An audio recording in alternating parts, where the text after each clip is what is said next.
അപ്പൊ ഇത് ദൈവം സ്ഥാപിച്ചതായതുകൊണ്ട് തന്നെ ഒരു കുടുംബജീവിതം എങ്ങനെ ആവണമെന്ന് നമ്മൾ ആരോടാണ് ചോദിക്കേണ്ടത്? ഇത് സംവിധാനം ചെയ്തവനോടാണ് ചോദിക്കേണ്ടത്. ഇപ്പൊ നിങ്ങൾ ഒരു ഫ്രിഡ്ജ് വാങ്ങിയെന്ന് കരുതുക, അത് പ്രവർത്തിക്കുന്നില്ലെങ്കിൽ നിങ്ങൾ ആരോടാണ് ആദ്യം ഇതിന്റെ കംപ്ലൈന്റ് രജിസ്റ്റർ ചെയ്യേണ്ടത്? ഇതിന്റെ ഉൽപാദകൻ ആരാണോ, ഇത് ഉണ്ടാക്കിയത് ആരാണോ, ആ കമ്പനിയോടാണ്.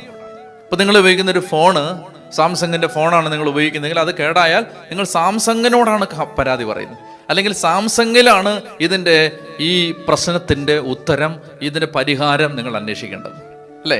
സാംസങ്ങിന്റെ സർവീസ് സെന്ററിലാണ് പോകേണ്ടത്. എന്ന് പറഞ്ഞതുപോലെ കുടുംബം ദൈവം സംവിധാനം ചെയ്തതായതുകൊണ്ട് തന്നെ എന്ത് ചെയ്യണം? കുടുംബത്തിൽ എന്തെങ്കിലും പ്രശ്നം വന്നാൽ മനുഷ്യർ ആദ്യം അതിന്റെ പരിഹാരം അന്വേഷിക്കേണ്ടത് സൈക്കാട്രിക് ഡോക്ടറുടെ അടുത്തല്ല, കൗൺസിലിംഗ് സെന്ററുകളിലല്ല, ഫാമിലി തെറാപ്പി സെന്ററുകളിലല്ല, കർത്താവിന്റെ അടുത്താണ്, ദൈവവചനത്തിലാണ്.